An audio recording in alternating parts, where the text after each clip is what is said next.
এখন সারা পৃথিবীর মধ্যে যে উন্মাদনাটা দেখা যাচ্ছে সেটা হচ্ছে ফুটবল বিশ্বকাপ। ফুটবল বিশ্বকাপের একজন খেলোয়াড় আছে যার নাম হল্যান্ড, নরওয়ের প্লেয়ার। তো ওই হল্যান্ড নিয়ে অনেক বেশি কথা হচ্ছে। তার খাদ্যাভ্যাস বা তার এই দৈত্যাকার দেহের মানে কিরকম কি সবকিছু নিয়ে সব আলোচনা হচ্ছে। তবে একটা জিনিস আপনারা খেয়াল করবেন যে তার খাদ্যাভ্যাসের মধ্যে একটা জিনিস দেখা যাচ্ছে, সেটা হচ্ছে ন্যাচারাল ফুড, অর্থাৎ প্রাকৃতিক যে খাবারগুলো সে গ্রহণ করে, কোনো রকম কেমিক্যাল যুক্ত এবং কৃত্রিম যে খাবার, ওই সকল খাবার সে খাচ্ছে না। তার খাবারের মধ্যে যে জিনিসগুলো থাকে সেটা হচ্ছে গরুর কলিজা, তারপরে হচ্ছে সামুদ্রিক মাছ, ডিম, এগুলা থাকে।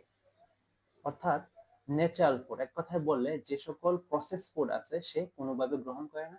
আরেকটা জিনিস সে বলছে যে সেটা হচ্ছে সে পর্যাপ্ত পরিমাণে ঘুমায়, অর্থাৎ 8 থেকে 10 ঘন্টা, মিনিমাম 8 থেকে 10 ঘন্টা সে অবশ্যই ঘুমায়।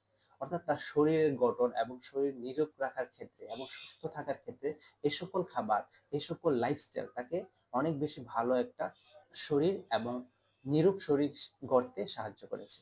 তো সেক্ষেত্রে এই হল্যান্ড থেকে আমাদের জন্য একটা মেসেজ হচ্ছে, আপনি সবসময় চেষ্টা করবেন ন্যাচারাল ফুড খাওয়ার, ন্যাচারাল খাদ্য খাওয়ার, যেটার মধ্যে ভেজাল আছে, স্যাচুরেটেড ফ্যাট আছে, অথবা প্যাকেটজাত যে খাবার আছে ওইগুলা না খাওয়াটাই আমাদের জন্য, আমাদের সুস্থ থাকার জন্য খুবই ভালো একটা ভূমিকা পালন করবে।